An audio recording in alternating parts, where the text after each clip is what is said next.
તો ફ્રેન્ડ્સ કેમ છો મજામાં? મારા નવા વિડીયોમાં આપનું સ્વાગત છે. તો ફ્રેન્ડ્સ જૂન 2025ની વિઝા બુલેટિન રિલીઝ થઈ ગઈ છે. હું આપની સમક્ષ લઈને આવ્યો છું America immigration update visa bulletin compare to May 2025 અને June 2025 visa bulletin. Chart A અને chart B, final action date અને date of filing June 2025 visa movement. તો ફ્રેન્ડ્સ આપને અમેરિકા વિઝા મુવમેન્ટ જાણવામાં રસ હોય તો મારા વિડીયોને અંત સુધી જોઈ લાઇક કરી અને સબસ્ક્રાઇબ કરવાનું ભૂલતા નહીં. હું આપને આની દરેક અપડેટ રેગ્યુલર આપતો રહીશ જેથી આપને વિઝા બુલેટિનની સચોટ માહિતી મળતી રહે. તો ફ્રેન્ડ્સ વાત કરીએ જૂન 2025 ઇમિગ્રેશન વિઝા મુવમેન્ટમાં શું ચેન્જીસ થયા છે. Immigration visa movement family base category, final action date, date of filing, employees based category વિશે. તો ફ્રેન્ડ્સ વાત કરું દર વખતની જેમ તો USCIS દર મહિને વિઝા બુલેટિન ચાર્ટ પોતાની વેબસાઇટ ઉપર મૂકતા જ હોય છે. તેમાં એ અપડેટ કરે છે કે rest of world, China, Bharat, Mexico, ફિલિપિન્સની final action date, date of filing, employees based category વિશે કે કઈ કેટેગરીમાં કેટલી મૂવમેન્ટ થઈ છે.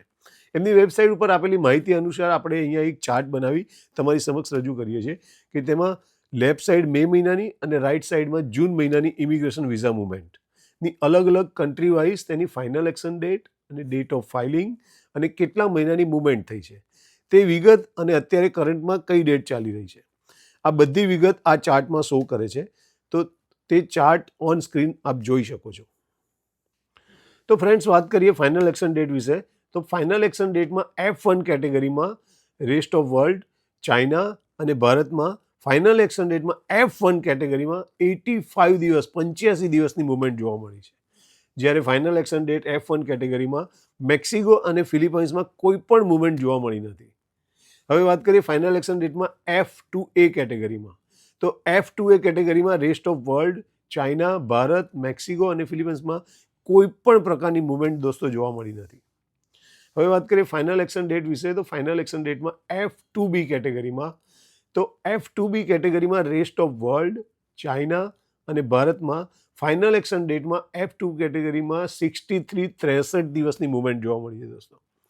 જ્યારે ફાઇનલ એક્શન ડેટ F2B કેટેગરીમાં મેક્સિકો અને ફિલિપાઇન્સમાં કોઈ પણ મૂવમેન્ટ જોવા મળી નથી.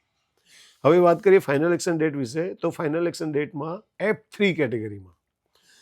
F3 કેટેગરીમાં રેસ્ટ ઓફ વર્લ્ડ, ચાઇના અને ભારતમાં ફાઇનલ એક્શન ડેટ F3 કેટેગરીમાં 83 દિવસની મૂવમેન્ટ જોવા મળી છે. જ્યારે ફાઇનલ એક્શન ડેટ F3 કેટેગરીમાં મેક્સિકો અને ફિલિપાઇન્સમાં કોઈ પણ મૂવમેન્ટ જોવા મળી નથી દોસ્તો. તો ફ્રેન્ડ્સ વાત કરીએ ફાઇનલ એક્શન ડેટ F4 કેટેગરીમાં. તો rest of world, China, Bharat, Mexico અને ફિલિપાઇન્સમાં કોઈ પણ પ્રકારની મૂવમેન્ટ જોવા મળી નથી. તો હવે ફ્રેન્ડ્સ વાત કરીએ ડેટ ઓફ ફાઇલિંગની. તો ડેટ ઓફ ફાઇલિંગમાં F1 કેટેગરીમાં rest of world, China, Bharat, Mexico અને ફિલિપાઇન્સમાં પણ કોઈ પણ મૂવમેન્ટ જોવા મળી નથી. વાત કરીએ ડેટ ઓફ ફાઇલિંગની F2A કેટેગરીમાં. તો એમાં પણ દોસ્તો rest of world, China, Bharat, Mexico અને ફિલિપાઇન્સમાં કોઈ પણ મૂવમેન્ટ જોવા મળી નથી. તો ફ્રેન્ડ્સ વાત કરીએ ડેટ ઓફ ફાઇલિંગની F2B કેટેગરીમાં. તો rest of world, China, Bharat, Mexico અને ફિલિપાઇન્સમાં કોઈ પણ મૂવમેન્ટ જોવા મળી નથી. એ જ રીતે વાત કરીએ ડેટ ઓફ ફાઇલિંગની F3 કેટેગરીમાં દોસ્તો. તો rest of world, China, Bharat, Mexico અને ફિલિપાઇન્સમાં કોઈ પણ મૂવમેન્ટ જોવા મળી નથી. તો હવે ફ્રેન્ડ્સ વાત કરીએ ડેટ ઓફ ફાઇલિંગની. ડેટ ઓફ ફાઇલિંગમાં F4 કેટેગરીમાં. તો F4 કેટેગરીમાં દોસ્તો rest of world, China, Mexico અને ફિલિપાઇન્સમાં કોઈ પણ મૂવમેન્ટ જોવા મળી નથી. અને only date of filing F4 કેટેગરીમાં ભારતમાં 61 દિવસની મૂવમેન્ટ જોવા મળી છે.